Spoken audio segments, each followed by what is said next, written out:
शनिदेव की महादशा और मंगल की अंतर्दशा जीवन यात्रा में किस तरह के प्रभाव को सामने रखती है, इसका संपूर्ण चर्चा विश्लेषण लेकर हम आप सभी के समक्ष यहाँ उपस्थित हैं। शनिदेव जहाँ महान्यायाधिपति हैं, व्यक्ति को उसके कर्म के अनुसार फल देने वाले ग्रह हैं।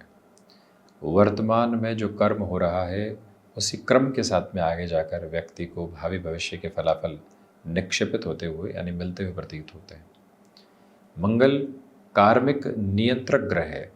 जब भी हम सूर्य और मंगल की बात करते हैं तो ये दोनों ही व्यवस्थाएं कार्मिक नियंत्रक भाव के साथ में चलती है, जिसको एक तरह से कार्मिक कंट्रोल प्लैनेट भी कहा जाता है। ये भी डेफिनेशन सामने आती है। तो अब आप गौर कीजिएगा कि मंगल के साथ में एक अलग सिरे की ऊर्जा है और रक्त के अधिपति मंगल की अवस्थाओं का एक क्रमबद्ध सिरा है। तो वहीं पर मंगल अंगारक भी है। शनिदेव और मंगल परस्पर शत्रुवत स्थितियों को रखते हैं। जहाँ सूर्य राजा तो वहीं मंगल सेनापति, शनिदेव न्यायाधिपति, ये अवस्थाएं हैं इन प्रमुख ग्रही व्यवस्थाओं की। तो अब आप ये गौर कीजिएगा कि जब भी शनिदेव में मंगल की स्थितियाँ आती हैं तो ये जो समय है चंद्रमा के बाद में मंगल की अवस्थाएं, पहली बात तो स्पष्टतया व्यक्ति विशेष अपने साथ में यहाँ पर प्रॉपर्टी को रिलेट करते हुए कंसर्न्स में काफ़ी हद तक पॉजिटिविटी को देखता है। जो शारीरिक तौर पर दुविधाएं लंबे समय से चल रही थी वो और अधिक उजागर होने की अवस्थाओं की तरफ आती है, परंतु यही समय प्रॉपर बेसिस के ट्रीटमेंट की ओर लेकर चलता है। यहाँ व्यक्ति तुलनाओं के साथ में बहुत ज़्यादा रहता है। हमारे साथ में जो लोग चले थे वो कहाँ हैं, हम कहाँ हैं। हमारे साथ में जिन लोगों ने अपने सफ़र को तय किया था उन लोगों ने बहुत कुछ हासिल करके रिटायरमेंट की प्लानिंग तक कर ली है, परंतु हम तो यहीं उलझे हुए हैं। ये जो प्रक्रियाबद्ध चरण भीतर तक निकल कर आते हैं ये व्यक्ति को डिसफंक्शनल करने वाले होते हैं, परंतु जैसे जैसे इस दशा के साथ में व्यक्ति आगे बढ़ता है तो उसको एक फंक्शनल क्लैरिटी बहुत बड़े लेवल पर मिलती है कि जो कार्य उसके लंबे समय से गौण थे, अटके हुए थे, वहाँ एक नई रोशनी सामने मिल रही है। ये जो समय अंतराल सामने है इंडिकेटिव बेस पर एक ही बात बार बार बताता है कि इस यात्रा पक्ष के साथ में और इस पूरे ही भाव के साथ में चलते हुए शनिदेव और मंगल की स्थितियाँ उसको भीतर के ट्रांसफॉर्मेशन के साथ में लेकर आती है। एक समय में लगता है क्या करेंगे जीवन में, और दूसरे समय लगता है क्या क्या करेंगे जीवन में। ये अंतर शनिदेव और मंगल के साथ में निकल कर आने वाला होता है। प्रिसाइजली टास्क ओरिएंटेड पर्सनैलिटी बनता चला जाता है व्यक्ति विशेष इस समय अंतराल के साथ में। वहीं कामकाजी जीवन के साथ में ये दशा प्रभावित तौर पर देरी देती है, वैचारिक विद्रोह की अवस्थाओं को लेकर चलती है। परिवर्तन के सिरों के बारे में यदि आप भीतर तक चर्चा भी करते हैं तो उसमें एक डिले का नोट निकल कर आता है, परंतु उस डिले के बाद में जो एक फ्लॉलेस प्रपोर्शन मिलना चाहिए, एक अटमोस्ट स्टेबलाइजेशन का बेस उस व्यक्ति विशेष के जो सामने आना चाहिए, उसकी तत्पर तैयारी यहाँ होती चली जाती है। शनिदेव की महादशा में मंगल की अंतरदशा का प्रभाव ये भी है कि जब ग्रहों के सेनापति की अंतरदशा का क्रम आता है तो व्यक्ति कई बार एक कार्य से दूसरे कार्य की ओर खुद को हस्तांतरित करने का प्रयत्न भी करता है, परंतु महादशा शनिदेव की, इसलिए शनिदेव व्यक्ति को जिस कामकाज में अभी उसको एक्टिविटी मिल रही है, जो पॉजिटिविटी मिल रही है, उसको दूर करने वाले नहीं होते। इसके अलावा कोई और शुरुआत हो सकती है, पैसिव पोजीशंस के साथ में चल सकता है व्यक्ति, साथ साथ पैरेलल नोट पर कोई और प्रोक्योर्ड बेस देख सकता है, परंतु जो कार्य अभी है उसको वो छोड़ने वाला नहीं होता। यही शनिदेव और मंगल के साथ में एक अलग पोजीशन भी रहती है कि एक्टिव के साथ साथ पैसिव इनकम सोर्स भी जनरेट होने की प्रिपरेशन होती चली जाती है।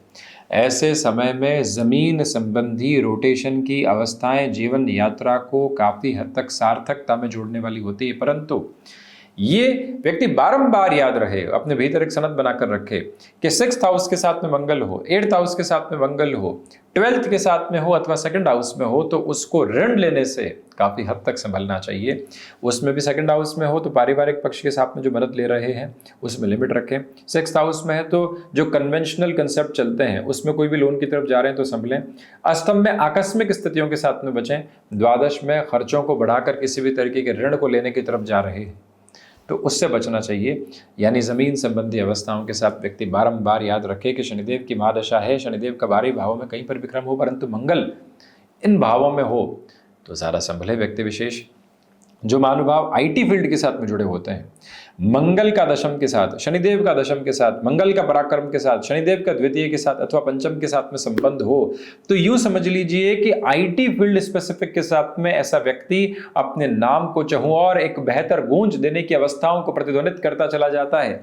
और रुकावटों और बाधाओं के केंद्र बिंदु अपने साथ में देखने वाला नहीं होता।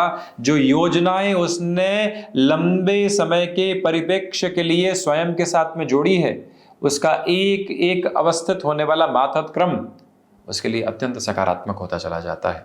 और जीवन यात्रा के साथ में भले ज़मीन हो, इंफॉर्मेशन टेक्नोलॉजी को रिलेट करते हुए प्रोस्पेक्ट हो, ऐसा कोई भी कामकाज हो जो तकनीक की धनी मानी स्थितियों के साथ में व्यक्ति विशेष की जीवन यात्रा को बढ़ाता है, वहाँ से एक अलग प्रखर अवस्था और सकारात्मक भाव निकल कर आने की तैयारी करते चले जाते हैं। ये वो समय अंतराल है जहाँ व्यक्ति हनुमंत उपासना के साथ में निरंतर तौर पर चलने वाला रहे, क्योंकि जब हनुमंत ने एक तरह से सूर्यदेव को यहाँ अपने साथ में लेकर चलने का कार्य कर दिया था, तो उस समय दो ही प्रमुख ग्रही व्यवस्थाएं थी जो अपने अपने कर्म के निर्वहन के साथ में वहाँ युद्धरत क्रम के साथ में गई थी। और वहीं से हनुमंत की प्रसन्नता की वजह से शनिदेव और मंगल को ये आशीष पूर्णतया प्राप्त है कि जब भी इनकी महादशा अंतरदशा चल रही हो, ये ग्रही व्यवस्थाएं अपने पूरे पूरे प्रखर तेज को लेकर चल रही हो, वहाँ जो हनुमंत उपासना के क्रम को जीवन यात्रा के साथ में लेकर चलने वाला होता है, उसके लिए दुविधाएं सताने वाली नहीं होती। निर्बाध गति से निष्कंटक स्वरूप के साथ में हनुमंत उपासना के क्रम को अपनाए। राम नाम का सुमिरन भी हनुमंत उपासना का चरमोत्कर्ष है। जो व्यक्ति इस नाम के सुमिरन के साथ भी इस दशा में होता है, कार्तिकेय उपासना के साथ में भी खुद को अथवा मंगल गायत्री के पाठ के साथ में बढ़ाने वाला होता है, वो तीव्रता देखता है। हालांकि शनिदेव गायत्री का पाठ निरंतर तौर पर करते चले जाना, यहाँ बेहतरी का क्रमबद्ध सिरा कहा भी जाता है। वहीं ये भी आप स्पष्टता देखिएगा कि इस समय अंतराल में जो मेडिकल फील्ड के साथ जुड़े हुए महानुभाव होते हैं, मेजर पॉजिटिव अपडेशंस उनकी जर्नी के साथ में निकल कर आने की प्रिपरेशन करते हैं। और जो महानुभाव प्रैक्टिस के साथ में है, एजुकेशन के बेस को छोड़ चुके, परंतु मन का एक कोना पुनः खड़ा होकर कहता है कि शिक्षा की जरूरत है, अब यह पूर्ण है, भीतर से पूर्ण होने की आवश्यकता है, हमारी यात्रा में वो संतुष्टि हम नहीं देख पा रहे हैं जिसकी जरूरत है। और वहीं से क्रम उस व्यक्ति विशेष को भरपूर संतुष्टि के वाहक क्रम देता चला जाता है। दुविधाएं बिल्कुल भी सताने वाली नहीं होती। ये समय ठोस प्रक्रियाओं के साथ में परिणाम देता है। जो कार्य हुआ, जो सीखा, वो आधा अधूरा नहीं सीखा। जो अनुभव लिए वो किसी से सीख कर नहीं लिए, अपने भीतर की अनुभूतियों को जागृत करके जो कर्म किया उसके साथ में जो अनुभव मिले वो जीवन यात्रा को परिलक्षित करने वाले हुए। ये भाव लगातार रहने वाले होते हैं। तो जब भी शनिदेव की महादशा के साथ में मंगल की अंतरदशा की कड़ी चल रही हो, तो महानुभाव स्मृतियों में रखे कि आगे की अंतरदशा राहु की होती है। राहु शनिदेव वतफल करते हैं, तो इनके मध्य की कड़ी जो है वो मंगल है। मंगल इति अनुशासन, मंगल इति कर्म, मंगल इति ऊर्जा और मंगल इति क्रोध। मंगल कई बार व्यक्ति विशेष को क्रोध के उस पारावार की तरफ भी लेकर चलते हैं जो उसके लिए नकारात्मकता की परवाज है। तो इसी वजह से ऐसी अवस्थाओं से भी संभलना चाहिए। कुल जमाजोड़ जब भी ये महादशा और अंतरदशा का क्रम आता है, व्यक्ति विशेष अपने जीवन में ठहराव भरा स्थायित्व प्राप्त करके आगे की यात्रा को एक अलग लय ताल और चरमोत्कर्ष के साथ लेकर चलने का कार्य करता चला जाता है, जिसमें कोई भी और दुविधा के माध्यम एवं क्रम उपस्थित रहने वाले नहीं होते। ये व्यक्ति बारंबार याद रखे कि इस समय में वो अपने भीतर अनुशासन की जड़ बहुत अच्छे से सींच सकता है। जैसे शनिदेव बुध के साथ में मैनेजमेंट की अप्रोच को, तो मंगल के साथ में अनुशासन की अवस्थाओं को बहुत गहराई से जिया और आगे बढ़ाया जा सकता है। तो ये था शनिदेव की महादशा में मंगल की अंतरदशा का प्रभाव और उसका चर्चा ब्यौरा। हम इसी तरह से उपस्थित होने का प्रयत्न करते रहेंगे। धन्यवाद एवं कोटिशः आभार।